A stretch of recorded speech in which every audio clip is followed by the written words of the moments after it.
रावण माता जानकी का हरण करके ले गया। मैं एक बात पूछता हूं, क्या रावण की सामर्थ्य थी जो माता जानकी का हरण कर लेता है? क्यों नहीं कर सकता था? क्योंकि माता जानकी साधारण नहीं है, असाधारण है। तो उनके असाधारण होने का प्रमाण क्या है? तुलसी बाबा वंदना प्रकरण में कहते हैं, जनक सुता जग जननी जानकी, जनक सुता जग जननी जानकी, जनक सुता जग जननी जानकी, जनक सुता जग जननी जानकी, जनके जनक सुता अतिशय प्रिय करुणा निधान की, जनक सुता जग जननी जानकी, जनक सुता जननी जानकी, जनक सुता जग जननी जानकी, अतिशय प्रिय करुणा निधान की, ताके जुगपन कमल मनामो, जासु कृपा निर्मल मति पाओ, जनक सुता सुता जनक सुता सुता जनक सुता सुता जय जननी जानकी, जनक सुता जनक सुता जग जननी जानकी, अतिशय प्रिय करुणा निधान की। माता जानकी को तुलसी बाबा कहते हैं जनक सुता जग जननी। एक देश के लिए नहीं कहा कि भारत की, जनक सुता भारत की जननी, ये नहीं कहा। ये भी नहीं कहा जनक सुता किसी और देश की, अमेरिका, इंग्लैंड, भूटान, तिब्बत, ना। क्या कहा? जनक सुता जग जननी, पूरे विश्व भर की। अच्छा, इतनी सामर्थ्य की वो जगत जननी को उठाकर ले जाए? मैं नहीं समझता रावण की इतनी सामर्थ्य थी। तो फिर माता जानकी को कैसे ले गया? आज हम आपको कुछ विपरीत सा बतावेंगे। माता जानकी को रावण नहीं ले गया, बल्कि माता जानकी रावण के साथ स्वयं गई। बोलो जय सिया राम। अब हमने कह दिया, आपने सुन लिया, इतनी तो बात होगी नहीं। हम आपको प्रमाण जब तक न दें तब तक कैसे आप मानोगे? हैं? चलो अब हम आपको सिद्ध करते हैं, और सावधान हो जाना। माता जानकी पूरे विश्व भर की मां है, जगत जननी। अच्छा, जब जगत जननी है तो क्या लंका जगत से बाहर है? जगत में ही है। अच्छा, जब जगत में है तो लंका का राजा रावण है। अच्छा, जब पूरे विश्व भर की मां है तो रावण की मां हुई कि नहीं? जगत जननी मां परम्बा जानकी मैया की दो प्रकार की संतानें हैं। एक संतान है संत महात्मा, और एक है दुष्ट राक्षस रावण कुंभकर्ण। हाँ, एक बार प्रेम से कहो जय सिया राम। बोलिए सदगुरुदेव भगवान की जय हो जय हो जय जय। अब देखना जरा, माता जगत जननी की पूरे विश्व भर में ख्याति है। उनके दो प्रकार के पुत्र हैं, एक पुत्र संत हैं, एक पुत्र रावण हैं।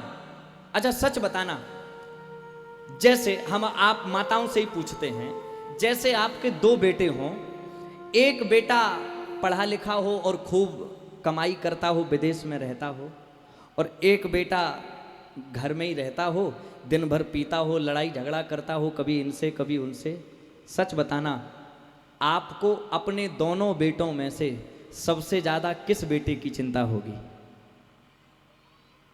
हाँ? आप मंदिर जाओगे या किन्हीं महाराज जी के पास जाओगे तो यही तो कहोगे, पंडित जी और तो सब ठीक है, बड़ा बेटा भगवान की कृपा से विदेश में है, खूब अच्छा कमा रहा है, कोई कमी नहीं, कोई समस्या नहीं, पर हमें मरते मरते चिंता छोटे वाले की है, ये बड़ा दुष्ट है, पीता खाता है, कभी झगड़ा करता, कभी इसको मारे कभी उसको मारे, बस ऐसी कृपा करो कि ये वाला और सुधर जाए तो हमारा जीवन सफल हो जाए, हमने गंगा नहा ली, बस यही चाहती। आहा, अब हम आपको बताएं, इस विश्व की मां जगत जननी वो मां जानकी जिनके दो पुत्र, एक संत दूसरे रावण जैसे दुष्ट। अब मां जननी को, जगत जननी को चिंता संतों की होगी या रावण जैसे दुष्टों की? अच्छा, रावण जैसे दुष्टों की चिंता है तो कल्याण कैसे करवाएं? मां जगत जननी जानकी इतने दिनों तक बनी रही, कल्याण नहीं। अच्छा, एक बात और है, जो दुष्ट बेटा होता है, मां जानती है कि ये दुष्ट है, तो वो अपने बेटे को पिताजी की यानी अपने पति की नजरों से बचाती है। जैसे आपके बेटे से कोई काम बिगड़ जाए या कोई लड़ाई झगड़ा हो जाए, तो जब वो घर में आए तो मां डांट के कहती है, तुम फिर आज लड़के आ गए हैं, तुम्हें रोका था लड़ाई झगड़ा बिल्कुल नहीं करना है, तुम रोज रोज लड़ाई झगड़ा करके आ जाते हो, ये क्या है? अब बाबूजी आएंगे, देखना आज तुम्हारी वो पिटाई होगी।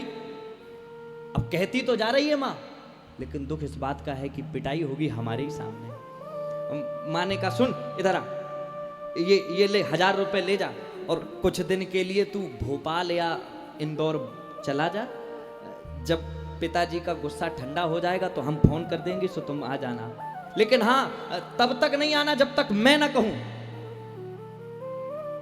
उसने कहा, वो अगर नहीं माने तो वो हम मना लेंगे, लेकिन पिताजी तो घर में ही हैं, हम इतनी जल्दी कैसे निकलेंगे, वो अभी आएंगे डांटेंगे। बोले एक काम करती हैं क्या, हम पिताजी को किसी बहाने से बाहर बाजार भेज देती हैं, वे बाहर चले जाएंगे, सो उसी समय तुम निकल जाना, बस फिर तब आना जब हम कहें। और वो माँ अपने पति को सब्जी लेने के बहाने या किसी और काम के बहाने बाजार भेज देती है ताकि हमारा बेटा सुरक्षित रहे। और जानते हो, वही माँ जगत जननी ने किया। रावण ने कहा, माँ मैं दुष्ट हूं, आपके पास आऊंगा कैसे, पिताजी हैं। माता जगत जननी ने कहा, चिंता मत करो, मैं अपने पति को, तुम्हारे पिता को किसी और काम में उलझा दूंगी, वो उधर चले जाएंगे, जब मैं अकेली रह जाऊं तब तुम आ जाना। और अब तो मैं ये सोचती हूं, पिताजी मानेंगे नहीं हमारी बात, एक काम करो तुम हमें ले चलो संग में। तो उससे क्या होगा? बोले जब तुम हमें ले चलोगे तो किसी ना किसी दिन तो ये भी चले आएंगे। अच्छा, ऐसे समझो जैसे बेटे की माता पिता से सिर्फ मां से बनती हो, पिताजी से न बनती हो बिल्कुल। और बेटा इंदौर में अच्छा फ्लैट ले लिया हो, खूब कमाई करता हो, बढ़िया रहता हो, बेटा कहे, अम्मा तुम बाबूजी के चक्कर में न रहो, सर्दी बढ़ गई है, चलो हमारे साथ, वहीं इंदौर में रहो, बनी बनाई रोटी मिलेगी, वही खाना, चलो। तो उन्होंने कहा कि क्यों? वो कह रहा है कि चलो तो तुम भी चलो हमारा मन। हाँ, हम उस आदमी के घर कभी नहीं, मेरी बात नहीं मानता, मैं उसके घर चाहे भूखों मर जाऊं कभी नहीं जाऊंगा उसके घर। तुम अपना लिए रहो अभिमान, हम जे चलेंगे। झोला उठाया, वो चली गई। अभी तो सर्दी कुछ कम है, सर्दी और बढ़ी जब हाथों से रोटी बनाते बनाते, आटा मारते मारते हाथ काम नहीं करते, तो अब लगता है कि अच्छा होता कि हम भी चले जाते, लेकिन अब कैसे जाएं? सो एक दिन फोन किया, काय ठीक हो?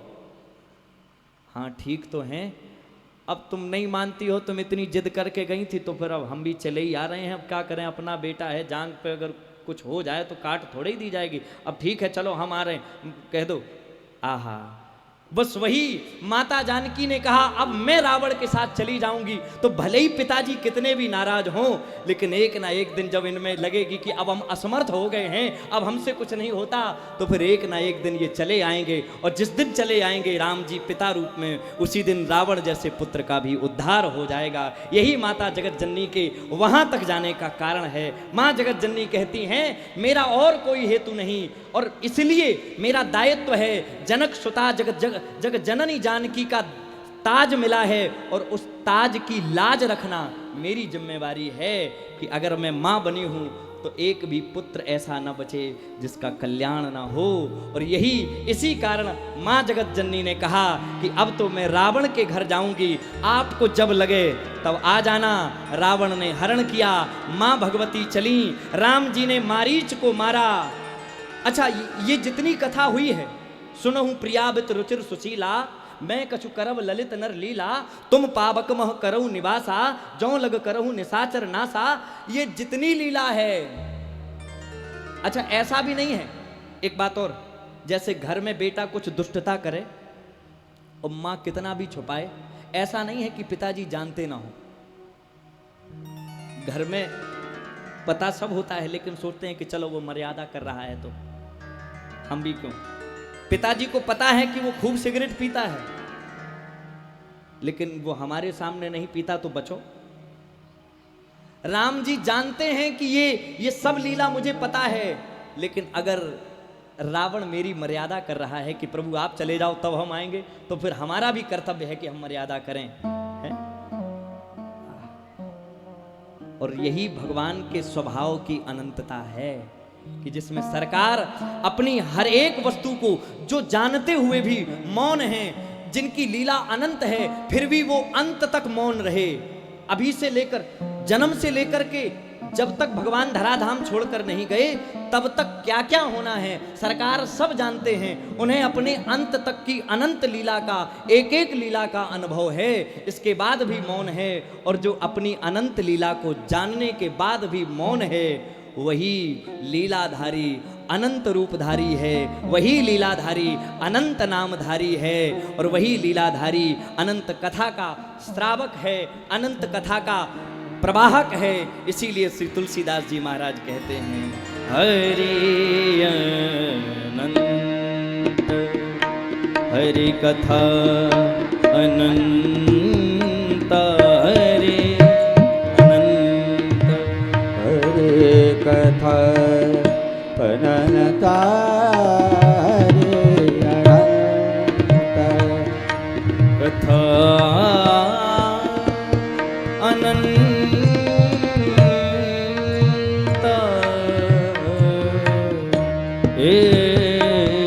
हरि अनंत। परिरगम पदम पनिरम पगम पद पगरा, हरे अनंत हरे कथा अनंता, हरे अनंत। कहीं सुनहि बहुविधि सब संत, हरे अनंत हरे कथा अनंत, हरे अनंत हरे अनंत, हरे अनंत।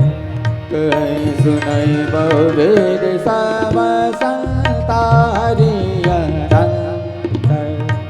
हरि कथा अनंत, हरि अनंत कथा अनंत, हरि अनंत कथा अनंत, हरि अनंत कथा अनंत, हरि अनंत कथा अनंत, हरि अनंत।